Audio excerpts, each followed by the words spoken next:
Day 5, coronavirus. I have to apologize today. It's been a long day.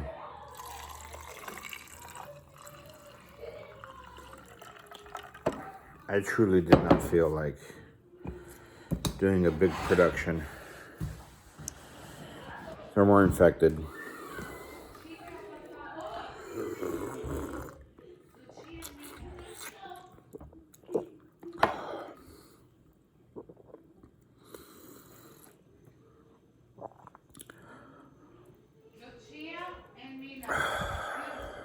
People are running out of money. One good thing that happened was schooling. My daughters were able to study.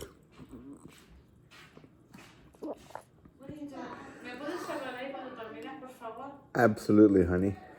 No, I'm serious. Yes, for sure. So, tengo que cerrar ahí. Día 5. La vida continúa. No pude hacer mucho hoy.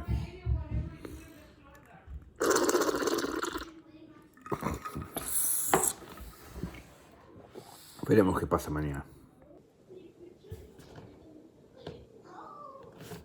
Happy St. Patrick's Day. Feliz San Patricios.